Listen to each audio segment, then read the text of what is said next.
500 contra 50.000. Não exércitos, não povos, mas uma massa de corpos cansados, espremidos na argila gelada da Gália. Embaixo, os romanos. Acima deles, um mar de gauleses furiosos. Lívio escreveu que o ruído do cerco lembrava o estrondo de um céu que desaba. Mas mesmo neste inferno, entre gritos, fumaça e o tilintar do ferro, erguia-se uma geometria perfeita, a tartaruga romana. Uma tática que transformou corpos humanos numa fortaleza viva. Foi precisamente ela que deu àqueles 500 uma chance contra um inimigo numericamente invisível. E enquanto os escudos batiam uns nos outros, como a respiração de um único organismo monstruoso, dentro desta caixa de ferro nascia uma lenda de sobrevivência. Mas como se pode aguentar quando cada inspiração é envenenada pelo cheiro a queimado e a terra treme com os chifres bárbaros? Isto aconteceu durante as guerras gálicas, por volta do 50º ano antes de Cristo. Uma pequena guarnição romana, com não mais de 500 homens, encontrou-se encurralada numa fortificação, sitiada por uma horda de gauleses que o superava em número 100 vezes. César escreveu que os sitiados resistiram durante semanas, repelindo assaltos, perdendo amigos, mas não a formação. Nisso residia a essência do pensamento romano: disciplina em vez de pânico, ordem em vez de medo. A sua defesa tornou-se a testudo. Assim se chamava a formação em que os legionários se cobriam com escudos de todos os lados e por cima, formando uma couraça de madeira e bronze. Este escudo chamava-se scutum, pesado, oval, pesando cerca de 10 quilogramas, com uma superfície curva que refletia os golpes de pedras e flechas. Nessa formação, os romanos podiam mover-se mesmo sob uma chuva de lanças. Lenta, mas inexoravelmente, como a própria vontade do império. A imagem desta tartaruga impressiona a imaginação. Imagine um pátio estreito de um forte, sobre o qual cai uma chuva incessante de flechas. O rufar dos tambores, os gritos das mulheres atrás das muralhas, o relinchar dos cavalos. E no meio de tudo isso, o movimento cadenciado de um bloco quadrado, onde cada costa sabe que não pode vacilar. De cima, granizo. À frente, a morte. Mas ninguém foge. Não são pessoas. É um mecanismo de respiração e aço. Escavações arqueológicas em locais de antigos acampamentos mostram quão meticulosamente estes pontos defensivos foram planeados. Plataformas de pedra, vestígios de fogueiras, pontas de flechas de ferro, testemunhas mudas daqueles dias em que a própria terra parecia tremer com a tensão da vontade humana. Os gauleses tentaram incendiar as fortificações, destruir as muralhas com arietes, mas os romanos sabiam. No pânico perece-se, na ordem sobrevive-se. E enquanto os bárbaros rugiam lá fora, dentro da fortaleza fervia o silêncio da disciplina. Os sons de martelos a consertar armaduras e os golpes surdos en pães de farinha e cinza. Comían un puñado de grãos por día. Dormían sem tirar os capacetes. Trocaban as sentinelas a cada 2 horas. Cada lesionario sabía o seu lugar e o dos outros. Cada orden era transmitida pela cadeia de centuriões. Veteranos cuyos corpos eran un mapa de antigas guerras. Un deses centuriões, segundo César, dice antes do asalto: manteñan os escudos acima das cabezas, mas o corazón acima do medo. No entanto, a principal questão não é como eles resistiran, mas por que não se renderan. Afinal, o inimigo era 100 veces máis forte. As murallas estalaban, o fogo devoraba as provisões. O que levou estas pessoas a ficar? Medo da deshonra? Fé en Roma? Ou algo máis antigo? O desejo de provar que a orden humana pode vencer o caos da natureza. O sol punha-se num fumo sangrento. Os gauleses preparavam novas escadas, e corvos já pairavam sobre o forte. Nesse instante os romanos sabiam, a noite seria longa. E foi exatamente nesta noite que nasceria a lenda sobre a defesa mais resistente de todas as que a Gália conheceu. A noite desceu sobre o forte como a tampa de um sarcófago. Os gauleses sob as muralhas não dormiam. O fogo das fogueiras acendia e apagava no fumo, como a respiração de um monstro que cercava a vítima. 500 romanos estavam dentro, exaustos, famintos, mas não quebrados. O seu comandante, um legado nomeado por César, um homem sem nome nas crônicas, poderia ter dado a ordem para uma investida, mas ele escolheu outra coisa: aguentar. Assim como tinham sido ensinados desde o primeiro dia no acampamento, onde a disciplina não era apenas ordem, mas sim fé. Lívio escreveu que os soldados romanos começavam o dia com a limpeza das suas armas. Mesmo sob cerco, eles esfregavam as suas espadas gladius com areia e gordura, como se preparassem não para a morte, mas para um desfile. Esta espada, curta, reta, com cerca de meio metro de comprimento, foi criada para combates próximos, onde cada golpe decide tudo. E agora, nas passagens estreitas do forte, os gladius eram uma extensão dos braços. O ferro, afiado até um brilho espelhado, refletia a chama carmesim das fogueiras. Na escuridão, os romanos ouviam os gauleses a cantar, baixo, guturalmente, como se a própria terra respondesse aos seus gritos. Eles preparavam novas escadas, catapultas, barris de alcatrão. E dentro do forte os legionários fortaleciam as muralhas de terra e madeira, arrastavam cestos, carregando nos ombros um peso igual ao do seu próprio corpo. Um escudo pesava 10 quilogramas, o capacete 5, a couraça mais 8. No total, cerca de 30 quilogramas em cada um, sem contar as armas. Mas ninguém murmurava. Roma ensinava: a fraqueza é um vírus que infeta a formação. Foi por isso que o exército romano vivia segundo o princípio da disciplina militaris. Disciplina militar, ordem rigorosa, que transforma a multidão num organismo. Nisto residia o segredo da sua invulnerabilidade. Não a força, mas a formação. Enquanto os gauleses se agitavam com raiva, os romanos agiam por um padrão, onde cada comando era como uma batida de coração. Os centuriões percorriam as fileiras, verificando as fixações. Os tribunos monitorizavam os sinais de combate. Na torre de madeira estava o cornicem, um trombetista com um enorme instrumento curvo, a corno, cujos sons cortavam a escuridão, lembrando aos combatentes que não estavam sozinhos. Achados arqueológicos na Gália confirmam: fortes semelhantes tinham uma geometria perfeita, um quadrado com fossos e muralhas. Mesmo as fortificações temporárias eram construídas segundo um único modelo, como se o projeto tivesse sido deixado por um engenheiro do futuro. As escavações mostram vestígios de vigas carbonizadas e restos de flechas com pontas de ferro derretidas pelo fogo. Nestes vestígios, a confirmação do assalto desesperado sobre o qual o próprio César escreveu. Pela manhã, o primeiro assalto começou. Os gauleses moveram-se em onda, milhares de pés batiam no chão ao ritmo dos tambores. Gritos preencheram o espaço entre as colinas, e o ar engrossou com o fumo. Os romanos cerraram as fileiras. Ao grito interno do comandante, os escudos levantaram-se, e o forte transformou-se num monólito. A tartaruga ganhou vida. Flechas caíam de cima, batendo na madeira, no bronze, tilintando como chuva em mármore. Pedras de catapultas desabavam, mas a formação manteve-se. A tática da tartaruga, ou testudo, nasceu de um princípio simples. Se é impossível evitar o golpe, é preciso suportá-lo. Os soldados colocavam os escudos sobre as cabeças e à sua frente, cobrindo os camaradas de todos os lados. Cada um via apenas os pés à frente e o céu, escondido pela madeira. No interior, era escuro e abafado, o ar impregnado de suor, fumo e ferro. Mas era o seu refúgio, a sua única chance. Reconstruções modernas mostram que a densidade de tal formação atingia 3 pessoas por metro quadrado. Nenhum gaulês conseguiria romper esta parede sem um ariete direto. O segundo assalto tornou-se desesperado. Os gauleses rolavam barris em chamas, tentavam cegar o inimigo com fumo. O fogo lambeu os escudos, a resina estalava. Os romanos mantiveram-se, até o comandante dar o sinal.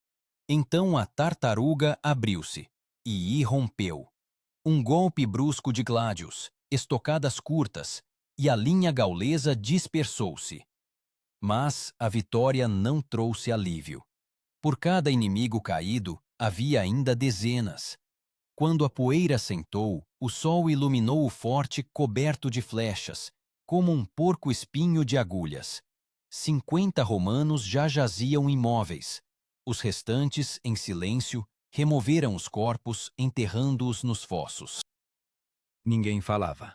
Apenas um centurião se ajoelhou, pousando a palma da mão no chão. Segundo Políbio, em Roma acreditava-se que tocar o solo após a batalha devolvia a alma ao guerreiro. Talvez tenha sido essa fé que os manteve lá. A cada dia, as provisões de comida diminuíam. O pão transformava-se em pó, o vinho em vinagre. Mas mesmo na fome, os romanos observavam os rituais. Antes do amanhecer, eles saíam em formação para se curvar ao leste, não aos deuses, mas à própria luz. Um lembrete de que o dia ainda era deles.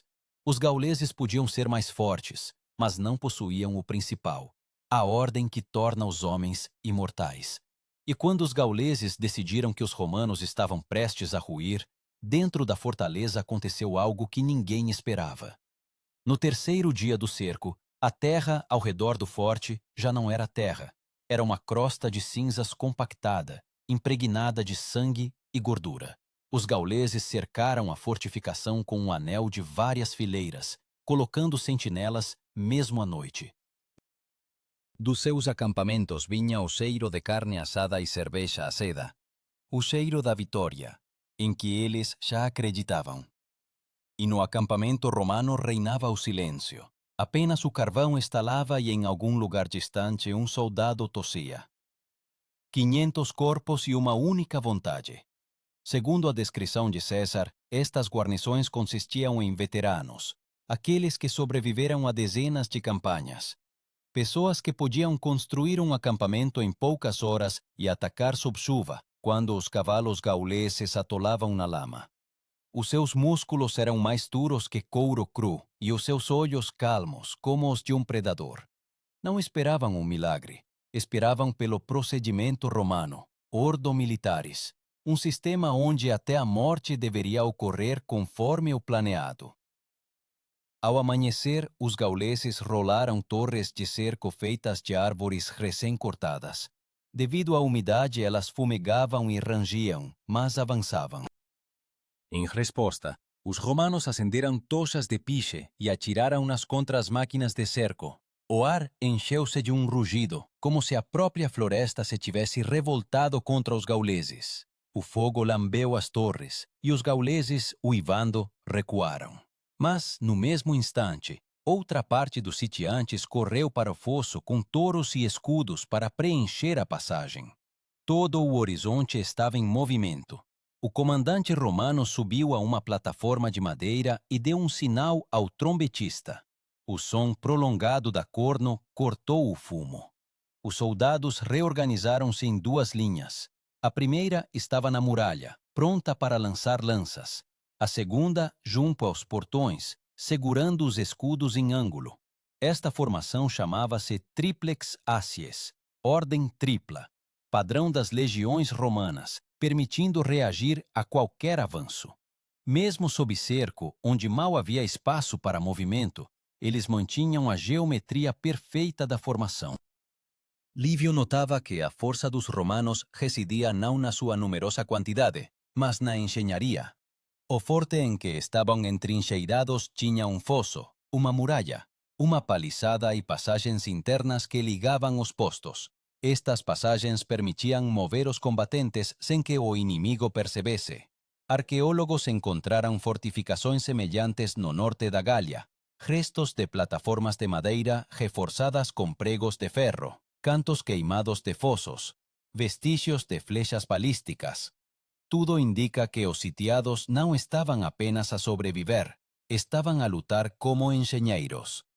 A sua principal arma agora não era o gladius, mas a paciência. A cada hora os gauleses tornavam-se mais desordenados. Os seus ataques transformavam-se em gritos e investidas sem plano.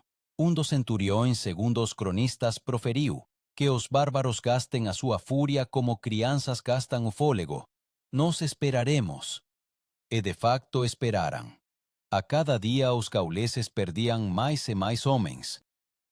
Por ferimentos, pela fome, pelos seus próprios erros. Enquanto isso, no acampamento romano começou o calor. O ar ficava preso entre as muralhas. A poeira assentava nos lábios. Os soldados envolviam as cabeças com tecidos para não caírem do calor. A água acabou. Recolhiam o orvalho dos escudos pela manhã, algumas gotas nos lábios como vinho dos deuses. Nestas horas de provação, a tartaruga deixou de ser uma tática. Tornou-se um modo de vida. Cada passo, cada inspiração, sob a cobertura de outro. Ninguém estava sozinho.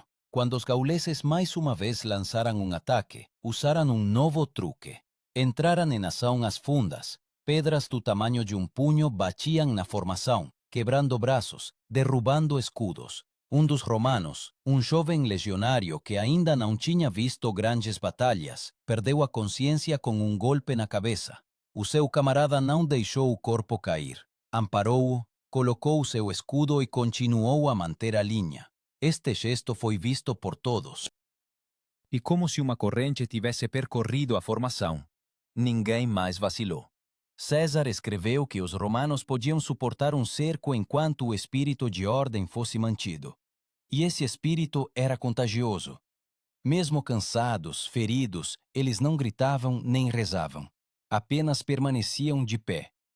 Quando uma nova onda de gauleses recuava, os mortos eram retirados do forte. Eram enterrados atrás da muralha, se possível, ou colocados junto à parede interna, cobertos com capas. Cinzas e ferro fundiam-se num só. Ao fim da tarde do terceiro dia, os gauleses perceberam que não conseguiriam vencer pela força. Então começou outra guerra, psicológica. De trás das muralhas, ouvia-se o rugido dos tambores e as vozes dos xamãs. Os gauleses atiravam as cabeças dos caídos para o fosso, para quebrar o espírito do inimigo. Em resposta, os romanos mantinham o silêncio. Sabiam, quem respondesse primeiro, perderia. Apenas à noite, quando a lua estava sobre as muralhas, os soldados sussurravam palavras de antigos juramentos, dirigindo-se não a Júpiter, mas a Roma como um ser vivo. No entanto, as forças estavam a esgotar-se. Restava menos de metade das provisões. Dos 500 combatentes, mais de 100 já tinham sido feridos. Mas então aconteceu um evento que mudou todo o curso do cerco. Um observador da torre avistou pó no horizonte, fraco, mas não natural. Era um destacamento a aproximar-se. Pequeno, mas disciplinado. E foi precisamente com a sua aparição que a última tartaruga entrou em combate. Aquela que decidiria o desfecho desta lenda. A poeira no horizonte era como uma miragem. Durante muito tempo, ninguém acreditou que pudessem ser aliados. Os gauleses armavam armadilhas com demasiada frequência, enviando destacamentos falsos. Mas esta formação movia-se de outra maneira. Sem gritos, sem bandeiras, sem movimentos desnecessários. Uma linha de pontos de ferro sob o sol ardente. Eram romanos. Segundo registros posteriores do historiador Apiano, César enviou um pequeno destacamento de apoio, cerca de 2 cohortes, ou seja, menos de 1000 homens, para verificar o destino dos sitiados. Eles marcharam por 2 dias sem dormir, por campos queimados, deixando para trás rastros das sandálias de areia, as caligae. Uma fogueira de sinalização na torre do forte acendeu, brevemente, 3 vezes. Era um código antigo, significando vivos mas cercados. Do lado de fora, os gauleses notaram a chama e uivaram como feras, percebendo que a presa ainda respirava. No mesmo instante, milhares de pés correram para as muralhas. O cerco transformou-se em fúria.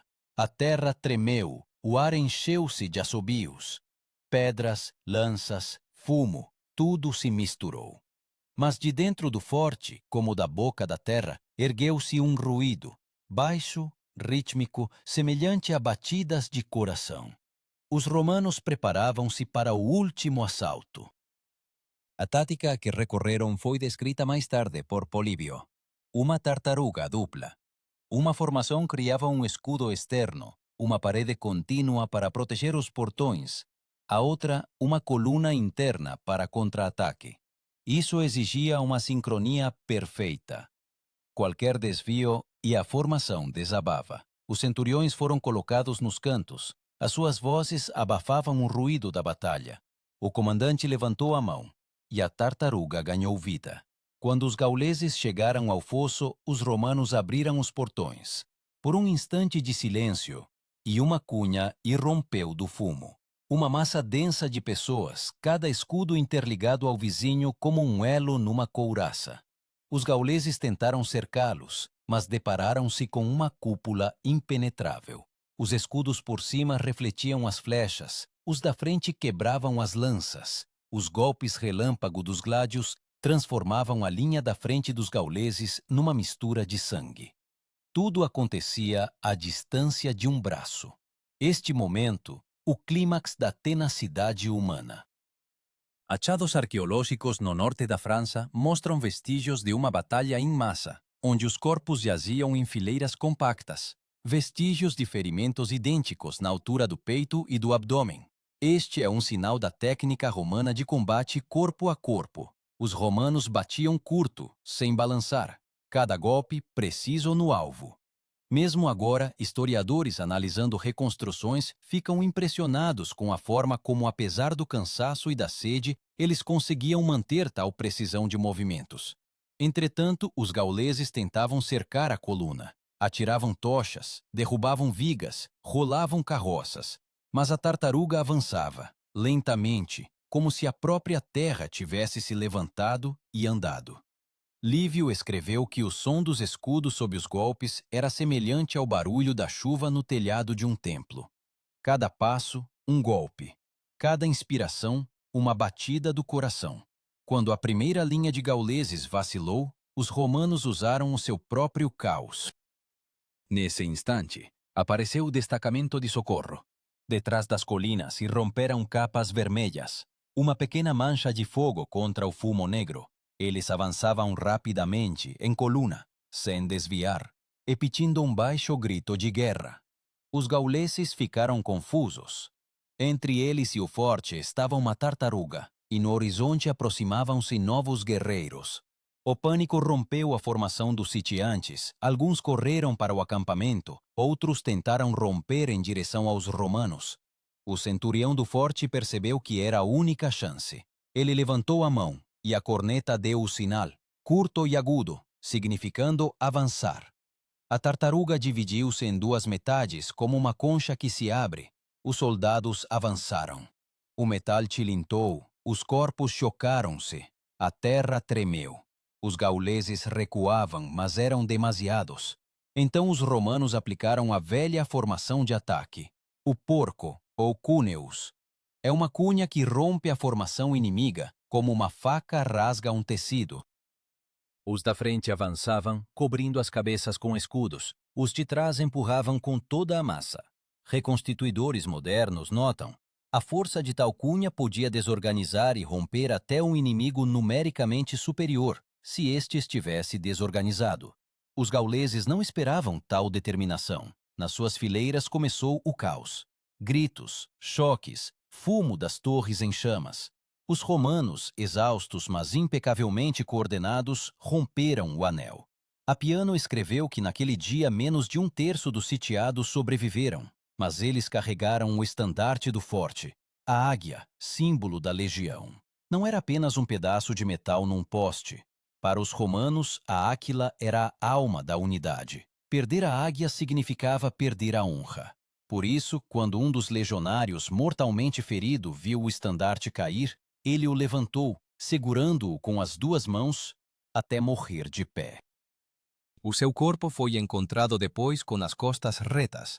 Os arqueólogos chamam a essas posturas de soldados em momento de resistência. Quando a conexão das duas cortes rompeu em direção ao forte, os gauleses fugiram. O fumo estendía-se sobre o campo, misturándose con o cheiro de sangue e alcatrão. Os romanos não perseguiram. Eles ficaram de pé, observando o inimigo disolver-se na floresta.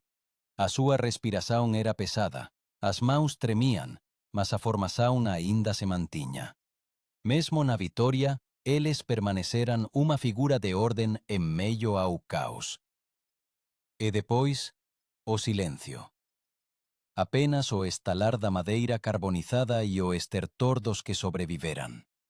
Dos 500, restavam pouco mais de 100. Mas a lenda tinha nascido. Os gauleses viram como uma tartaruga saiu do fogo e não se queimou. E a partir de então, o nome de Roma passou a soar não como uma cidade, mas como uma sentença para todos aqueles que confiavam na fúria, em vez da disciplina. Quando o sol nasceu sobre o campo, refletindo-se nos capacetes, os romanos permaneceram imóveis. Não celebraram, apenas existiram, provando que a ordem é capaz de sobreviver à morte. E foi precisamente nesse instante que a tática da tartaruga deixou de ser um artifício de guerra, tornou-se um símbolo de Roma, um império que se move lentamente, mas inexoravelmente, enquanto tudo o resto desaba ao seu redor. Após a batalha, o campo parecia um mar morto de metal. Escudos, lanças, capacetes, corpos, tudo misturado num vasto cemitério de vontade humana. Os gauleses recuaram, deixando para trás fogueiras fumegantes e milhares de mortos. Os seus gritos silenciaram, mas o cheiro da guerra permaneceu, adocicado, acre, que não se vai mesmo depois da chuva. Os romanos permaneceram de pé no meio desse caos, recolhendo em silêncio os restos dos seus camaradas. Ninguém se alegrava.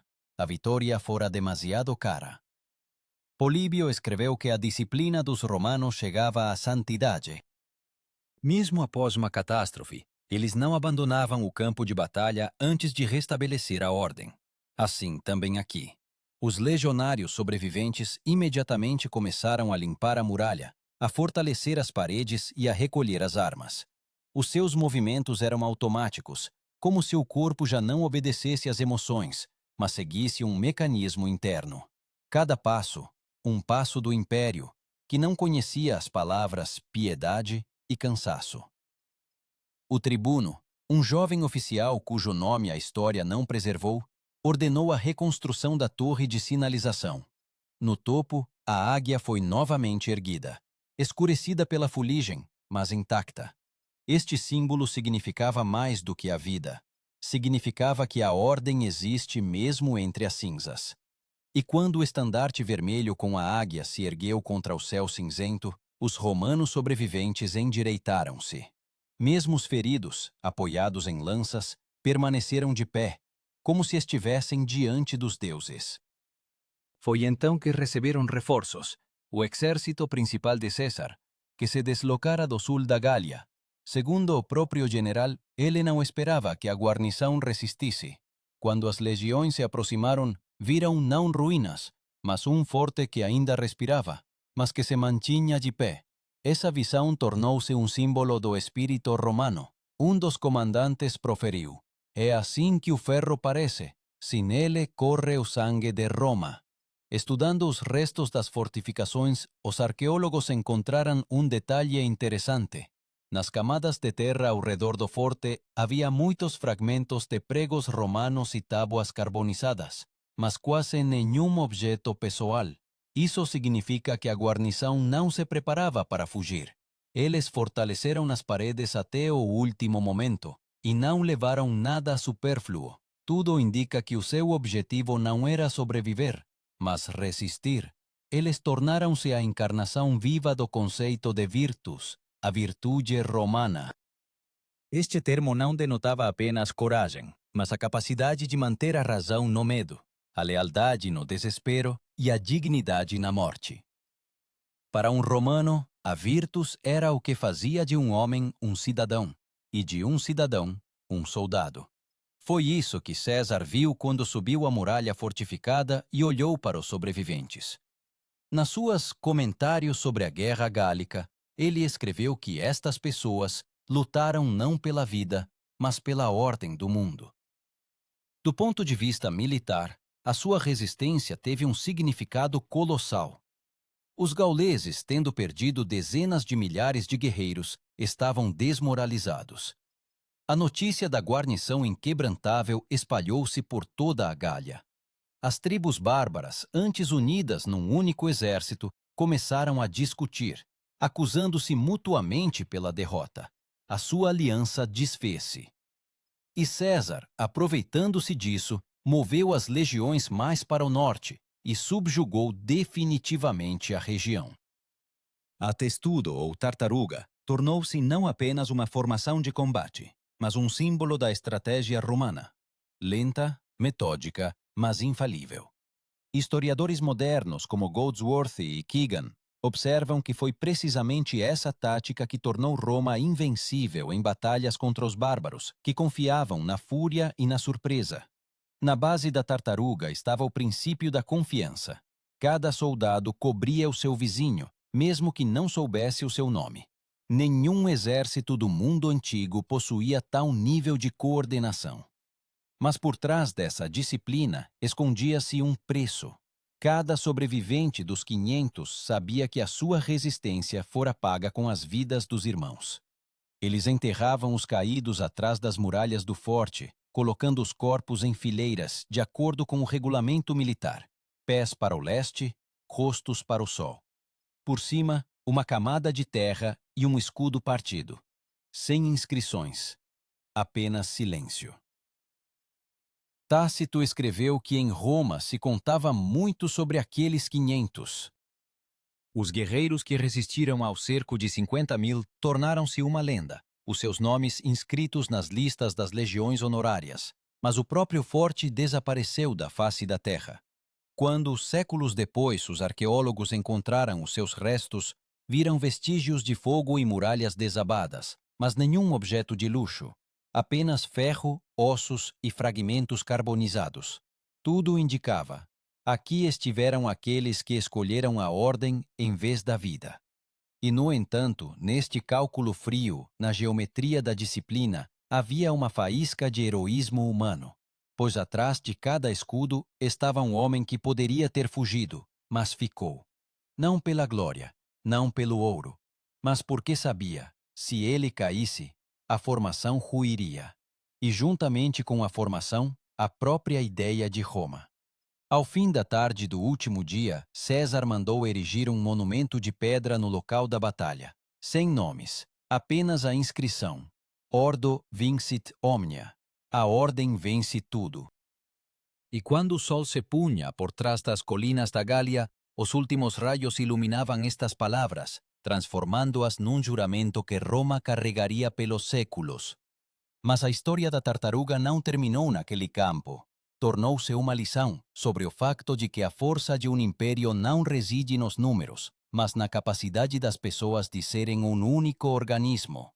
E um dia, séculos depois, este mesmo princípio regressaria, noutro lugar, noutra época, quando novamente fosse preciso responder a mesma pergunta: o que é mais forte? O caos da multidão ou a ordem do espírito? Anos se passaram. O forte foi coberto de relva. As suas pedras foram desmanteladas por camponeses que não sabiam que estavam a construir casas com paredes que outrora sustentaram o destino do mundo.